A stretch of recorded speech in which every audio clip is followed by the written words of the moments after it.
Amazing. Now I can't hear you. That might be on me. Oh, nope, that's on me. There we go. Okay.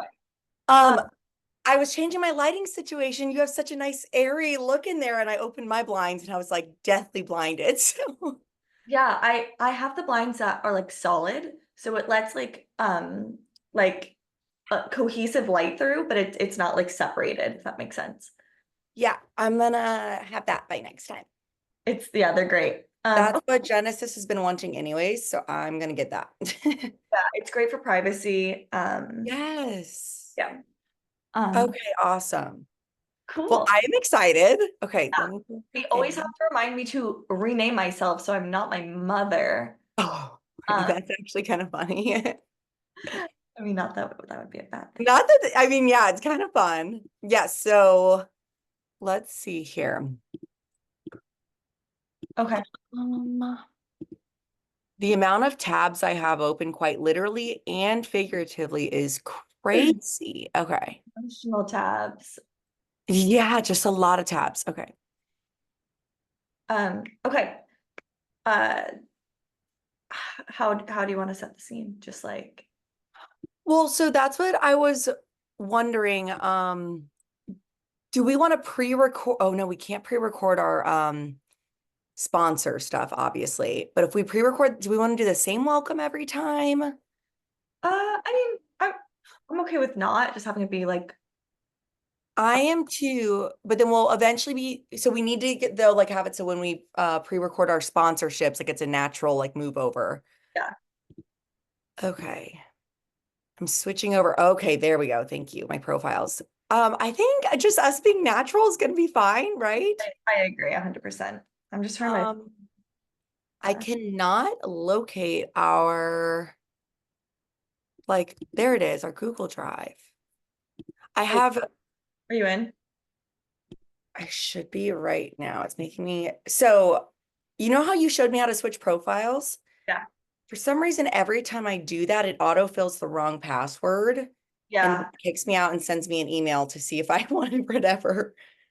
Oh, wait, what is our Google Drive thing? It is Uh, uh IADEP 2024, right? the passcode to Yeah, Google. Can you find our thing? I think it is. Let me see. Google. Okay, there we go. We're good. Love it. You're in. We are in. Yeah, emails IDA 24 exclamation point.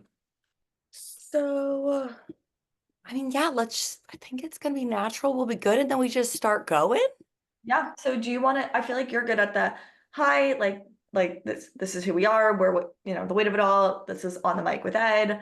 And we could start with that. So given Yes. we are a bunch of eating disorder providers that are hoping to, all right, cool. I could ask the first question and we could start from there. And we'll kind of Yeah. ask each other, and when we get to an hour, we get to an hour. Yeah, I think that sounds good. And if we need to stop, do we want to pause it or do we just continue Uh, to crop later on? why don't we pause it so we don't have to crop? Yep, Like, I agree completely. all All right. right. Okay. So, okay. And then we can just start right now because we're already recording. And action. Okay. So, welcome to On the Mic with Ed. This is our first episode. You're here with Maria Ortiz and Dr. Zoe Ross-Nash. Our prime goal here is to just talk about eating disorders, gain some awareness, give some education, overall insight into the prevalence of eating disorders, and really just kind of share our thoughts and share the information as we can. We want to keep it as natural as possible, and we're kind of excited. So thanks for tuning in. I'm kind of excited. I did not sleep last night. From 5:30 to like 6:30, I was like, should I just wake up? Should I just yeah, I was so excited.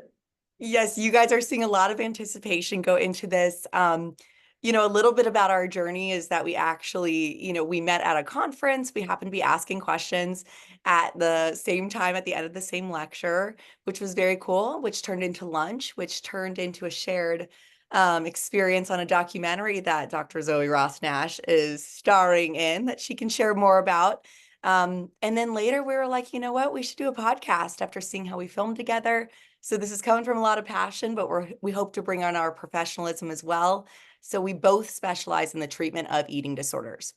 So as a psychotherapist and a clinical psychologist, both of us kind of, work with this community and, across a span of all ages.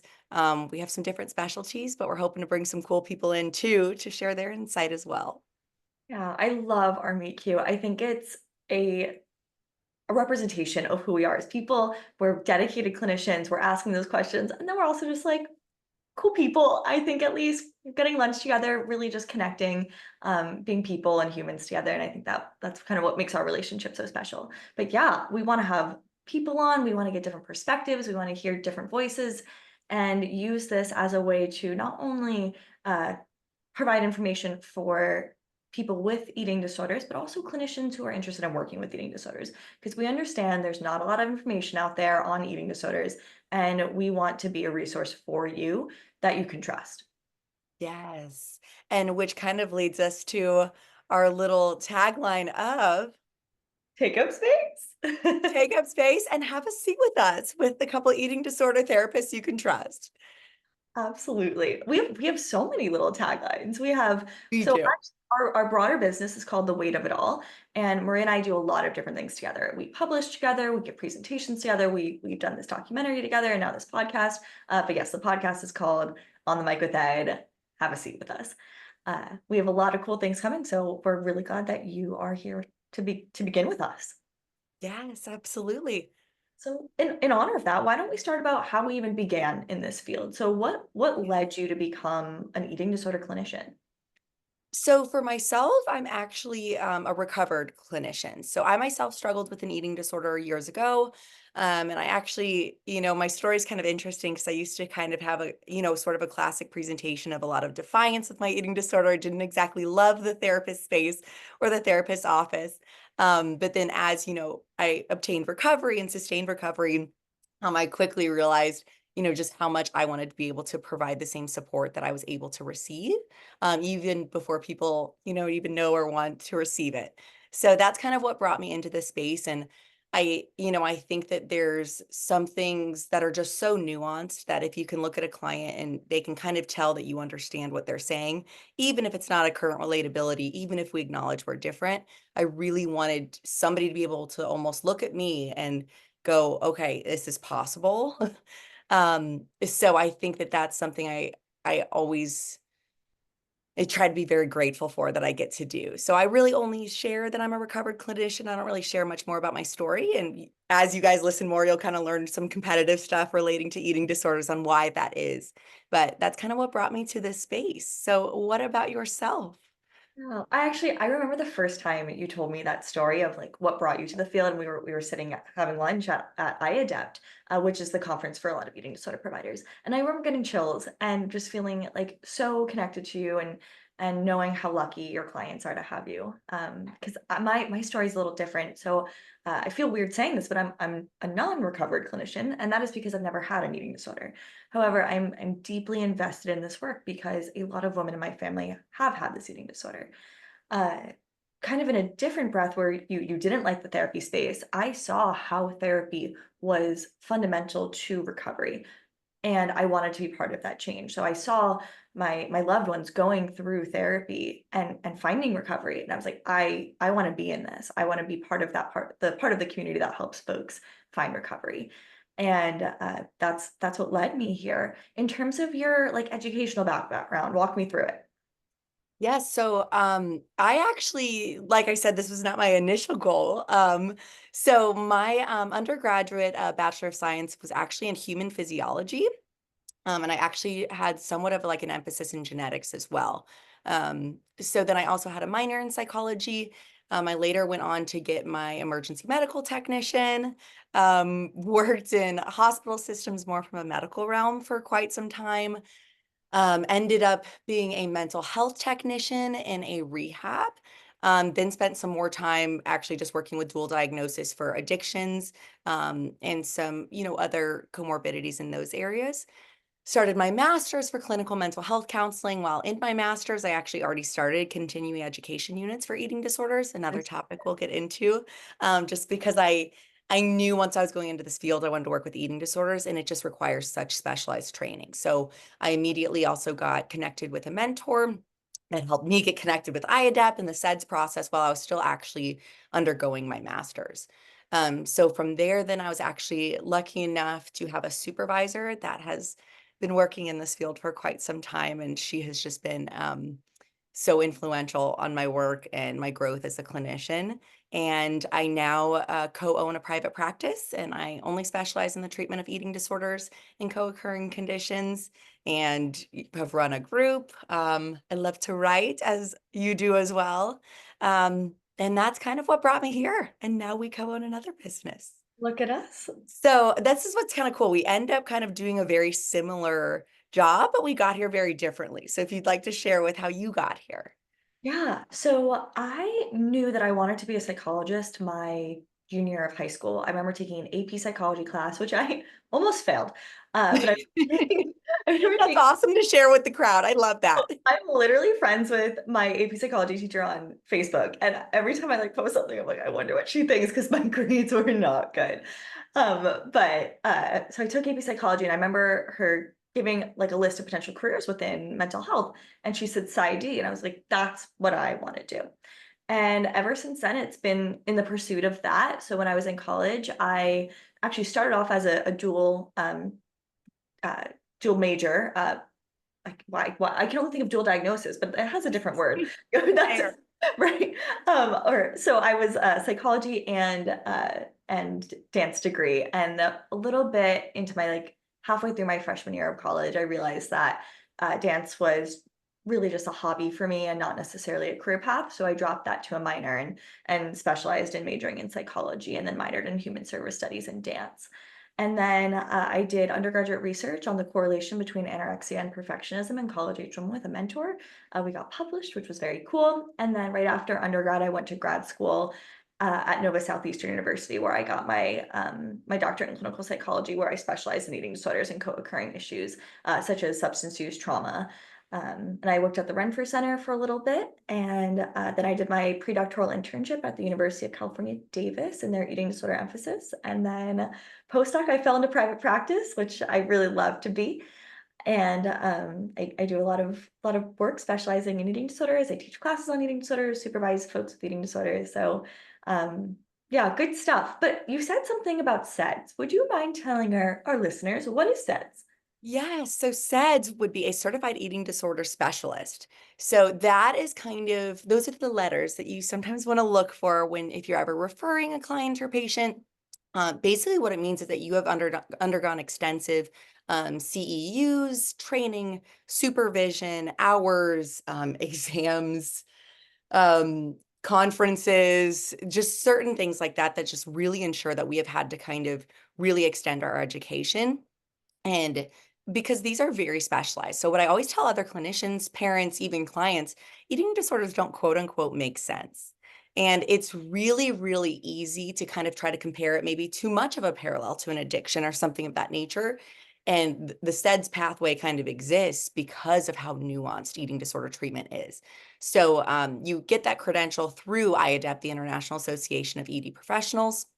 Um, and that's just something that basically both Dr. Zoe and I are, Dr. Zoe Ross-Nash are on the track to do currently. I'm actually hoping to have that done in a couple of months. It takes a couple years process to get done.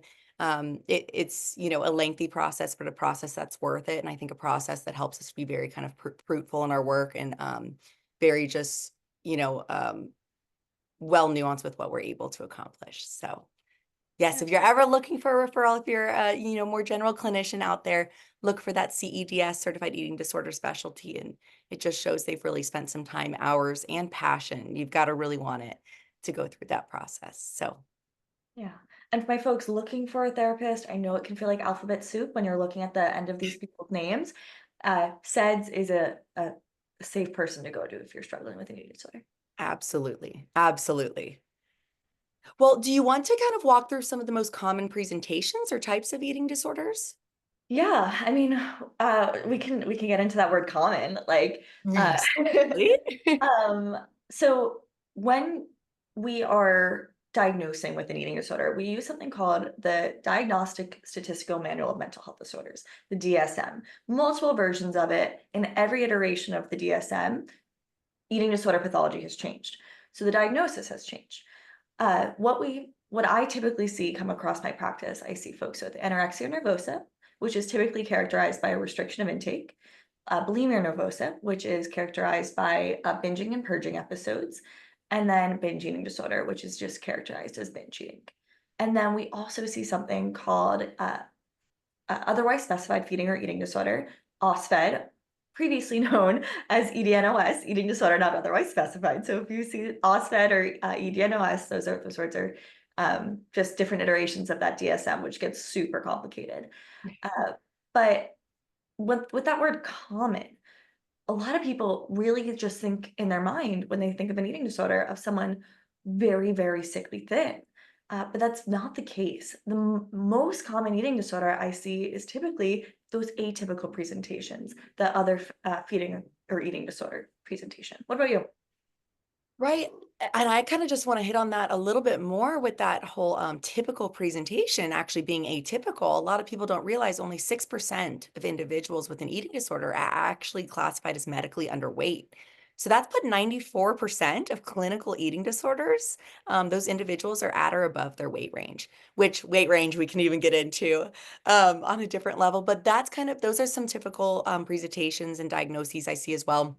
Another one that I work with in my practice a lot is ARFID, so Mm. avoidant restrictive food intake disorder. And that is actually, those are the individuals that are having a restriction of intake for reasons outside of body image. So sometimes that can be textures, sometimes that could even be colors, sometimes that could be generalized sort of anxiety relating to it. There can be a presentation with body image, but it's not usually going to be that most clinical symptom right there. So that's another common one I see, a little bit less common, but one that I do want to kind of share of, just so people know, is like a rumination disorder. And that is kind of the bringing up or the regurgitation of food. There's also, pica, so eating some things that are not really nutritional in value. So those are just kind of a couple of the common ones that we do see. There's a couple other things that are we are still able to at least look at or screen for, like night eating syndrome. It's explained somewhat kind of well in the statement, kind of like binge eating disorder. But that's kind of the most typical I see, but I'm definitely with you on I see that atypical presentation as my most common client, I would say.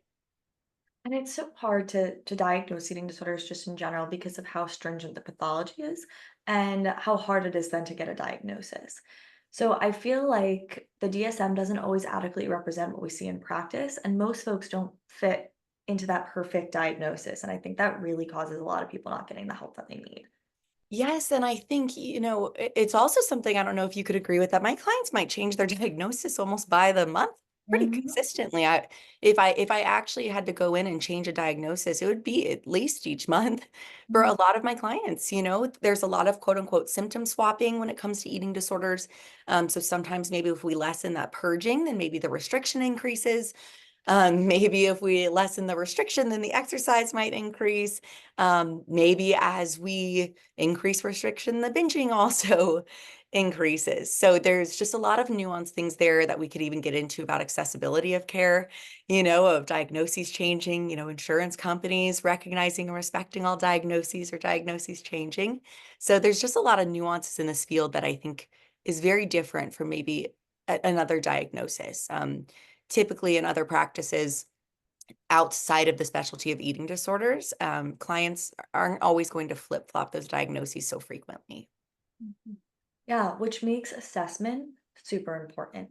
Yes. And especially if you're a clinician working in this field, making sure that you're checking on those clients. I work under the faith that my clients will tell me what's going on, and sometimes it's hard to talk about. So that's why we have to be pretty skilled in learning how to assess these things with with a delicate nature. Absolutely. And what people need to remember is that eating disorders, they are one of the most secretive illnesses anybody can ever have. And somebody's eating disorder, their kind of ride along or passenger might even be their closest friend, even if it harms them every day. So they really want to keep it close to the chest. So I definitely agree with you, Zoe, that I pull by the same that, yeah, they're going to tell me, but I also, there's a little part of me that knows that if they aren't, there's probably a reason for that. And there's some sort of protective reason. And something I've started to do with my clients, if I think there's something else, I'll even just ask, is there something else that you're not ready to tell me yet?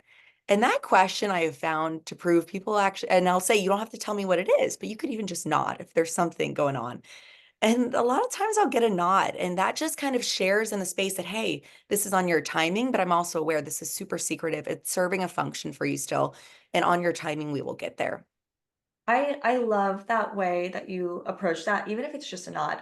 Maria and I consult together a lot and learn from each other because of our different backgrounds and trainings. And there's something that you said when our first consults together. How can we take a step, even if it's a sideways step? And honestly, that has really changed my practice because sometimes taking a forward step is really scary, no matter how small that is, especially if the eating disorder was so helpful for them. What's going to happen if we take that away? Their entire self-conceptualization might completely fall apart. So we need to recognize that there's a function to this. We need to befriend the eating disorder, a supervisor once told me. And if we go at it too hard and too fast, we might become threatening to them rather than the eating disorder. Right, absolutely.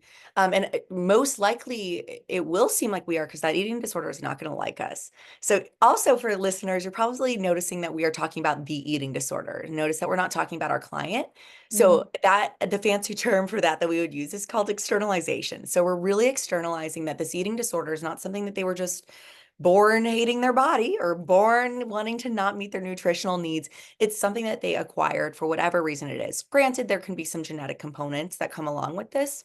Um, but the presentation that usually ends up coming through was created in a manner that is just not their true self. So one of my first assignments that I'll give basically any client is I have them do an identities assignment.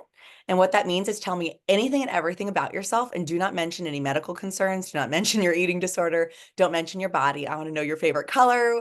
I want to know your fears. I want to remind my clients that they were a human first. They happen to just struggle with an eating disorder because the ED doesn't want them to know that. I love that. I do something similar, where we take a piece of paper and we fold it into like a pyramid, and we have our external world, what people see on our external, and then we have our internal world, which only we see. We like peek inside that pyramid, and it allows you to recognize, hey, there's going to be a discrepancy in between our internal and external world, and see where the eating disorder like sneaks in there. See, and this is why consultation is so important because I just love that, and I'm going to use that in my practice. And that's part of the reason that we wanted to do this podcast is because during our consultations or during the filming of the documentary, we were like, some of this stuff could be helpful for others, and we hope that we could learn and grow in this space too as we invite others on. But even just sharing that, I love that activity. I love the visual of peaking. So yeah, if you were able to, if you're watching, not listening, kind of seeing that was kind of powerful for me to see. So Yeah. awesome. Okay, so are there other like misconceptions that you see relating to eating disorders? We kind of talked about the weight. Anything else that you see? Yeah, so I was thinking about how you said like eating disorders are not something that you're just born with. And when we were actually at that conference, I learned about how a lot of folks are now conceptualizing or thinking about eating disorders as a biopsychosocial spiritual disorder. So there's so many different facets that are coming together to manifest an eating disorder. With my clients, sometimes I say, we all have a loaded gun of sorts. We all have genetic markers, predispositions that might impact us in a certain way. Potentially, a trauma cocks that gun and shoots it off, and the eating disorder comes out.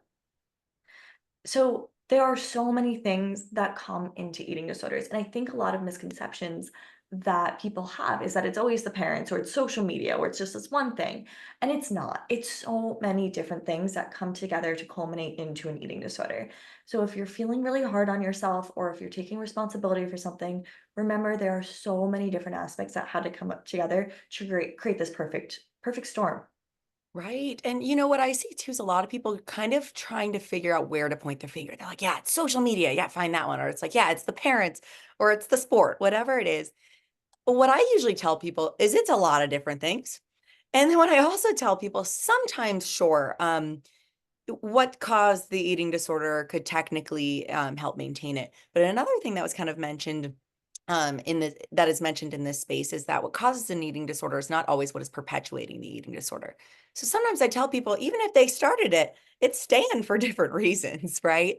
But I think people sometimes want to look for those answers. And I think it's important to look for answers or common risk factors or associations for prevention efforts. I think that is fabulous that us as clinicians, we need to be looking at the most common items or humans that might precede eating disorders. But, for our clients themselves, sometimes it's like, where do we point it? And unfortunately, they end up pointing in the mirror most of the time. And I'm like, well, that doesn't really make a lot of sense. But I think anywhere that we look these days, we only get maybe 50 minutes with our clients. Maybe if they come to group 2, we get longer. Maybe they see a dietitian and get another 50 minutes or so. But they are up against, that 50 minutes is up against the rest of their week, Mhm. and I think we even shared in our documentary that it's like they could get in the car after our session and hear an Ozempic ad, or then they walk into Target and there's like a scale, and it's really hard. So if there's a finger to point, it is essentially society. And I'm interested to hear your thoughts on how you think that society has maybe shifted, or even how the presentation of eating disorders has shifted with time. Yeah. So when I was writing my dissertation, I actually looked at this just because I looked at the function of eating disorders after a traumatic experience. And exactly what you said, what started the eating disorder, which may have been the traumatic experience, we may have found trauma recovery, but the eating disorder still lingers. And there's a really interesting dynamic as to why that is maintained. And a lot of reason is because of societal reinforcement. So maybe people start applauding you for engaging in restriction or reinforcing you, telling you how good you look, treating you nicer because of internalized weight stigma. And these things are very real experiences that our clients have come in sharing, having. I think what's really hard too is that, what you just shared, it's so common in our society, and not everybody is going to then experience an eating disorder. And that's the thing that I see families have the biggest struggle with, or they'll be like, well, I've heard growing up, people complimented my weight loss and I didn't gain an eating disorder, right? Um, and it's kind of like, well, maybe I try to equate things to addiction. I found that a lot of people can relate to, especially when it comes to alcohol. For some reason, people have an understanding. But I'll say, if you give a room, of 10 people a glass of wine, maybe 8 of them are like, oh, that wine was good. Maybe one of them's like, I hated that. And one of them's like, wow, I loved that a lot. You gave them all the same glass of wine, but something within them triggered something different. So we have to remember that for somebody else, it might be like, yay, thanks for congratulating my weight loss. I've worked really hard. For somebody else, one, you could be, congratulating their eating disorder. You could be congratulating a sickness. You could Mhm. be congratulating a cancer. You could be congratulating a chronic illness. So one of the biggest things I try to tell clients, and if I'm being kind of honest, friends and family, is to not engage in body comments as a whole, as you just don't know what you're complimenting. And the other thing is, even if this individual doesn't have an eating disorder, if you compliment their weight loss, what did you tell them about who they were before? That Yeah. they didn't deserve the compliment, and that equals bad. And what are they going to do? Probably avoid that old body again. So that kind of something I share, and I like to tell people to compliment other things like, oh, I love how present you've been able to be. If it is weight loss, maybe being, I love that you've been able to be so active with us. If it's, with an eating disorder, instead of being like, you look so healthy now, if they happen to weight restore, definitely don't do that one. But sharing, yeah, your eyes are so much brighter, your laugh is so much louder. So I kind of, as a whole, people, I'll get on my high horse in my daily life, but please no body comments, because it's just something that's so normalized in our society. Yeah. I love that sentence of like, what are you congratulating? And for a lot of my clients that come in post trauma, they're people are like congratulating their trauma. So the hardest thing that they've maybe ever endured and been resilient from and survived, people are saying, oh, maybe like that was a good thing that happened, etc. Whatever it is. So it can be really painful. And that's why I also get on my high horse in my real life and I say no body comments. Just also like let me live my life in the body that I have. Right, I just exist in this body, it is not the most important thing about me, right? Um, yeah, I think that's huge, and I would hope that some other clinicians could start using that language in their regular quote unquote life as well. Um, but it's a challenge in our society today that unfortunately we do have to face. Yeah. And also, the body image, aka diet culture, is incredibly marketable and lucrative. Oh my God. So this is, a multi-billion dollar business that we're up against. And it's, they've got resources that we don't, right? Something tells me their podcast already has more listeners than ours, right? It sure And does. right. So this is kind of like a little microcosm of it's like, we're trying to get out there and share the space. And Zoe and I, as we're talking to some individuals in the field and some treatment centers for potential partners and such, we're trying to share that we want this field to be so saturated. I want somebody to log on to TikTok or to Instagram and see some really body positive content, or just, hear about some awareness and encouragement of certain things. And I want somebody that was thinking, do I have to change my body, to listen to this and go, no, I don't. Yeah. No, I don't. I I'm can good. accept my body, right?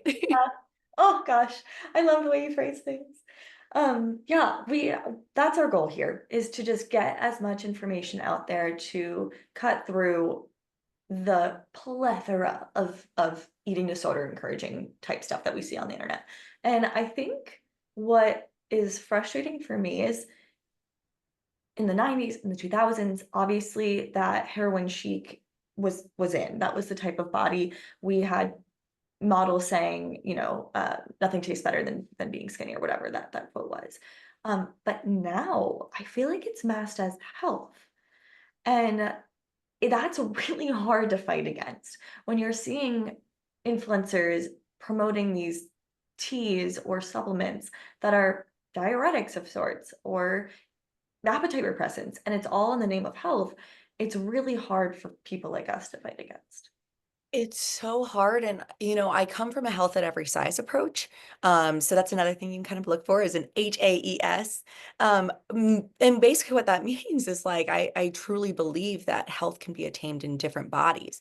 And what they're basically saying right now is that health is obtained through actually relatively unhealthy bodies. And what people don't also realize is actually just being slightly underweight is much more risky towards health and has much more severe and common medical consequences than actually being slightly quote unquote above your weight range. So even the weight range, we might even need to have to do a whole episode on that. The BMI scale, if anybody hears about it, just throw it out. It's If you just a really simple measure. It has nothing to do with medical science. It's literally want. statistics. Yeah. And it was not even, standardized on certain groups. It has not been revamped. It does not take into account a lot of things. So if you want to have a nice little powerful moment when you leave your primary care office and they like bold your BMI, just like Sharpie it, or like hand them a Sharpie and be like, would you mind just sharping out the least important thing on that paper? And they're gonna be like, what? And it's like, oh, the BMI, if you could just Sharpie it, and just send that signal if you ever wanted a little moment. But that's just something that we're facing. And also, in the name of quote unquote health, that is being spread across social media for very young individuals to consume this media. So very young and sort of malleable individuals are learning that, oh, that's healthy. And I really hope that they're listening right now and learning that it doesn't, that's not our only goal.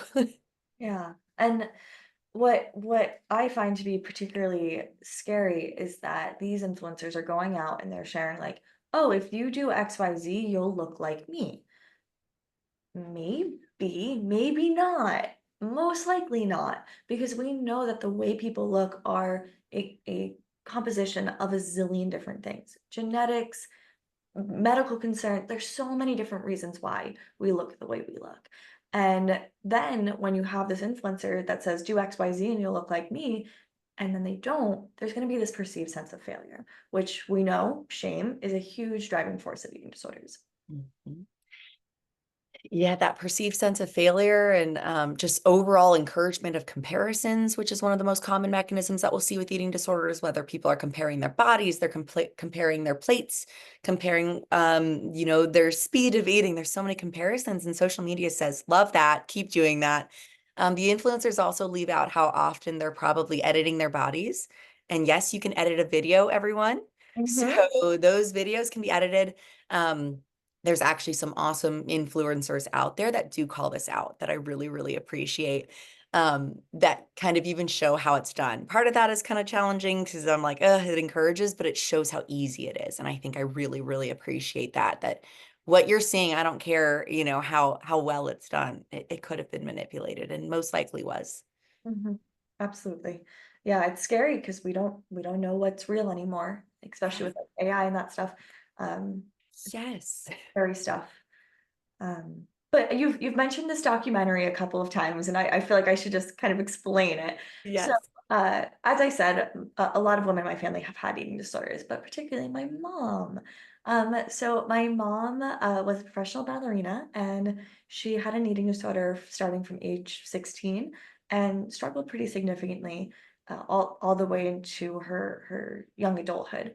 And she found recovery and did the treatment. She found recovery even before I was born, actually. And I think that she's single-handedly the reason why I did not have an eating disorder. So her celebration of different foods, celebration of different bodies, normalization of, hey, sometimes you don't like your body and that's okay, but that doesn't mean we have to harm it. That doesn't mean we have to restrict about around food. That doesn't mean we have to change our body. We can just coexist with our body on that day. And I think that is the reason why I didn't have an eating disorder. So psychoeducation and preventative interventions are going to save people. And my mom and I sat down one day and we were like, we need to tell the story. So we are making a podcast, and hopefully we could talk about it when it comes out. And Maria was featured as an expert on eating disorders with the pod or with the documentary, and I'm really excited to be able to share that because unfortunately it's a bond that connects a lot of people in their family, a lot of women particularly too. Wow, that was just like the most eloquent um, explanation when you talked about just coexisting with your body. Oh, I just love that. And it just shows too that, you know, even if there are genetic components, which clearly you most likely would show up on a genetic screening, Yeah. um, you were able to ward that off with true preventative efforts. And pretty, intentionable action to really try to help prevent that for you. So I love that. And I love that idea of just coexisting with the body. Um, I totally stand by too that we don't always have to be completely body positive. That's what I tell my clients a lot is Is it sometimes we just possible? right? Yeah, right. So I'm like body positive, sure. And also there are gonna be days that it's just body accepting. Maybe some days it's just body gratitude. I'm like, you know what? Grateful for my legs because they got me in my office today, right? Yeah. So those sort of things that we can kind of lean to as well. A quote that I really like to tell my clients when they're like, well, maybe if I just change it a little bit, like I won't harm it, but a little bit. And what I always remind them is you cannot hate your way into a body that you will accept. Hmm. And I've never met somebody in my personal life do it. And I've never met somebody in my professional life do that. That if you are hating your way through change, you're Never not going works. to accept where you land. Yeah. And it's never going to feel enough. It will never be enough. And I think that's a nuance with eating disorders that people don't understand. What I hear when people hear about what kind of work I do is they're like, tell me why. Like, why do they do it? One, I hear the term they, which we could kind of get into, but why do they do it? And it's because there's a really strong component of anosognosia as well. So that basically means the inability to see your own sickness. So one, they don't know. And two, their brain is completely lying to them. Whatever they see in that mirror can be so far morphed. But it also, yeah, there's that component. It'll never be enough. The eating disorder wants to kill them. Yeah. So it's not going to state that was enough weight. I've also never seen a client, I don't know if you have, just been like, okay, I lost enough. We can stay here. Every single time that bar changes how low they need to go. And each time, they really think that it'll happen, but these EDs are really sneaky. And Mhm. yeah, it won't be enough. And it also, we have to drive home that the body is not the problem, Mhm. but it's just the one thing that we feel we can change. I always say to people, what are the things that nobody could change or take away from us? Well, they can take away our job. They can even, even stuff can happen with family, stuff can happen with friends, stuff can happen with just anything in our external environment. But what can people not change? What I put in and out of my body and how I make it look. It makes it glamorous. It doesn't mean it's the problem. Totally. The biggest factor we saw that connected eating disorders and trauma was control. Had nothing to do with appearance. And honestly, majority of my clients that come in, it's not about how they look, it's about how the eating disorder is making them feel, and it's making them feel in control. Yes, this is not like ever having to do with food. It's also not having to do with body. Totally. Food is It's just snack. metaphor. Yeah. It really is. Food is just a metaphor. Food is the behavior we happen to notice. Same with the body. Occasionally, 6% of the time, we might notice. But these disorders are, oh my goodness, they are so much more complex in nature. Yeah. Tell me about the first time you were like, this is the work for me. And I Ooh. know I'm going a little off script. So Yeah. So this is the work for me, as in like, wow, this is where I'm supposed to be. like it could be a client like moment, it could be Ooh. an advocacy moment, like and like where you were like, okay, I have found a home with this community. Oh my goodness. I mean, I think my answer is that I've had a lot of those. Yeah. I feel like I've been reaffirmed in that in a lot of ways. You know, I can think of a couple things. One would be a feeling that it was a moment of, I think I've told you this before, where I always thought, oh man, am I going to see myself too much in these clients? Or am I going to have too much relatability or countertransference? And when I noticed that I had to intentionally try to reconnect with my old eating disorder self, I was like, whoa, like I never thought I would get that far, right? So that was a really cool moment. But as a whole, I would say it was probably the biggest thing that stands out to me was the speaking engagement. And it was a really cool moment for me because I got to share personally and professionally. And that's kind of a really rare space to be in. Because, you know, typically you're putting on one hat or another. And I just remember after that speech, people came up to me like with tears Mm. and just would give me hugs. And some of them said no words and just hugged. Some people just said thank you. Some people said, where can I have your card? But it was just this overwhelming sense of what I had said that I thought was just kind of a standard experience. It was my life. I shared my life and then I shared kind of what I do professionally. You could tell those individuals had not felt so relatable before. And a couple of them even said to me, you just described the way I live right now. You just described my life. And I think that's when I knew I was doing exactly what I needed to do when I saw the looks in their eyes. So I would say it's that because I didn't think that was going to have that much of an impact. Not that much of an impact, but that in that manner. How about that? I thought it'd be more educational. I had no idea how emotional it would come out. So is there Wow. anything like that for you that you have felt like? It's funny you ask. Yes, it's why I brought that up. And it recently came up with a conversation with my dad because he's involved with it. I was volunteering on the helpline intern at the National Eating Disorders Association my senior year of college, so that summer going to the senior year of college. And I used to live in New Jersey, and I would have to take the train in from New Jersey and take it to New York, and because the at the time pre-COVID, the NEDA headquarters was in New York. And if I had picked the correct train, it would have taken me like 5 minutes walking to my house. But I accidentally got on the wrong train and I called my dad and I was like, hey, sorry, like gotta pick me up at the different station.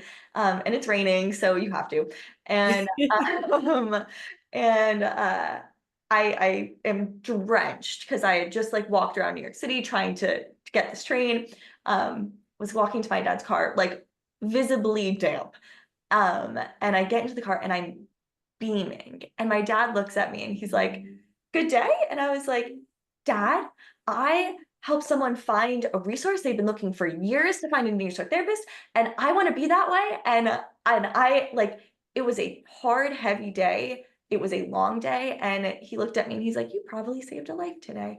And like I could tear even right now talking about it. And I think being that resource now, and hopefully someone is out there looking for an eating disorder therapist and they've been looking for it for years, and I get to be that person now, like looking back 8 years ago and now being that person is so rewarding. Oh, I think that's such a cool story. And it's something that I can relate to so heavily that we both just truly love this work. Yeah. And I think that's why we have connected in the way that we have both personally and professionally. Because the way that you said, like, Dad, I helped somebody, like I definitely had some of those moments too, where it was like, I don't know, it's like I found them like a dietitian or something that they really Right. enjoyed. And I was like, look what I did. Like, and I was like, and now look what they're going to be capable of. And I think we take our work very seriously because we acknowledge when he said you saved a life, probably, you probably did, number one. And Maybe. number two, that's what we have to remember when we do this work is that we are working with lives. And yes, as a therapist in general, there's lives in your hands. But specifically with eating disorders, one sentence can change or make a life. Yeah. Um, and that's something that I've had to explain to people. There are certain sentences I still remember from my time when I was struggling that were either incredibly damaging, one sentence, Mhm. or there were sentences that truly changed the future of my life, maybe have saved it. And you finding that resource, nothing like that is ever too small. Yeah. That is, yeah, that is awesome. It's really rewarding, and I'm lucky that we get to do this work and grow together. Um, I want to encourage other clinicians, yes, to get into this space if you feel at all like your heart would love it, or if you feel like you have a passion for this community as well. And for the clinicians out there listening, I know that this work can be very scary because of the lethality associated with it, because of the medical complications associated with it. And kind of going off of what Maria said, like you could say one thing unintentionally that could be really damaging. And also rupture and repair exists. You can come back from it. We just have to acknowledge maybe the impact we had. Uh, so we need to be doing that education, that self-exploration, examining our own relationship with our body, to even be able to acknowledge, okay, how did that sentence impact someone? So don't be afraid to get into this field. And there have been two fortune cookies that I've ever gotten in my life that I have found to be particularly profound. I Um, love one of them. I already know I know one. I know you know that one. One is there's more to balance than not falling over. And I love that one because balance does not mean you're like tumbling. Balance means you're feeling centered, you're feeling equal. But the other one is to celebrate the milestones. And I actually got that right before I went into grad school. And if you are an eating disorder therapist, you have to celebrate the milestones, Yes. no matter what they look like, because burnout in this field is so high and treatment wins they look different. So you need to be able to make sure that you are celebrating the milestones, you're connecting with community because it can feel really, really isolating. Absolutely. And that's even something I share with my clients of celebrating the milestones, because something that's also pretty common in eating disorder pathology is I'm not good enough. What I'm doing isn't good enough. I don't deserve to celebrate myself. And so what I tell people is like, if we had a little like 10-piece puzzle in front of us, super easy, right? But each time we put in a piece, if we beat ourselves up for it and went, oh, why did I do that? I can't believe I messed it up again. Then we finished the puzzle and we went, yay, we finished it, right? Or if each time we got one right, we celebrated and we high-fived and we were like, nice, that was a great one. We might even finish in the same amount of time, but which way was more fun? Totally. Which way did we feel fulfilled at the end of it? And that's actually kind of a fun exercise I'll do sometimes. But we need to remember that as clinicians as well. With that being said, like absolutely with the rupture and repair, and also just doing your due diligence prior for some of that confidence. There are certain nuances in this field that maybe other clinicians don't really have to think about. Examples would be, and this isn't something that's like written somewhere, it's just rules that I follow. I will never really, like, I would never have like a 0-calorie drink in my office. I would never have like a carb smart kind of food or any sort of diet food in my office. Uh, Magazines. yeah, magazines, things of that nature. Um, I have just a lot of body positive sort of things in my office. But people won't think about that, like your own food. Even like clients will notice if you got a salad on your desk with, zero whatever dressing, they're going to notice. And they're going to compare. And then I don't know how much they're going to believe when you say fuel yourself as you'd like, when you might not be doing that. Yep. So that's another part of this field is you kind of have to walk the walk here. Yep. Um, and you have to watch your own relationship with your body. Clients will notice if your body is changing and things of that nature. Granted, that can be used in a positive space in the manner that, life is not just like the safe little bubble. So you can use it in a good manner. But there are just some things that I would encourage clinicians to reach out to other specialists prior and just ask for those little things that aren't really written in a textbook. Totally. And we are going to do so many different podcasts on various different topics. So we're going to do eating disorders and clinicians. How can you make your space a safe place for eating disorders, similar to what Maria was talking about? Also having comfortable seating, because if our folks are underweight, that can feel really painful to sit on an uncomfortable chair. Making sure that we have chairs that are size inclusive. Uh, we'll talk about a lot of things. We can get into that later though. We're going to talk about eating disorders in sports, eating disorders in fitness. Um, what else, Maria? Eating disorders in pregnancy. Eating disorders in pregnancy, eating disorders in trauma. Eating Uh, disorders and holidays. yep, There's going to be some things there. Eating disorders and sexuality. yep. So we've got some topics kind of on the docket. But for, we do want to make sure that even in our first episode today that we get a little bit of education out as well. So this could be actually for loved ones or clinicians. So I'll just ask you for either one. What are some key signs and symptoms to look out for, or even the more hidden signs and symptoms? Yeah. So what I like help clients either explore in themselves or their loved ones, any difficulties around mealtime. So like isolating, like maybe wanting to eat in their room or changing in the way that they're eating. So wanting to go on a diet, noticing some just alterations in what they're eating. Again, try not to focus on outcomes like weight, but behaviors. Focusing on that is going to be much more telling of what's going on rather than potential weight changes.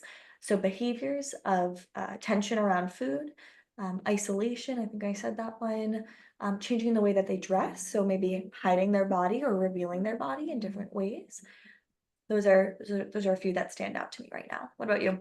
Yeah, I'm glad that you mentioned isolation more than once because I think it's one. Yeah, Um, and that can be isolation like from actual meal times, like maybe wanting to eat separate. It also can just mean general isolation. And it's kind of them removing themselves from their family system and even removing themselves from themselves, totally. and kind of being completely overtaken by that ED. Some other things that would notice that I would say maybe aren't as commonly known would be if you see people kind of eating in a habitual pattern, which would mean maybe they eat in a very specified order all of a sudden.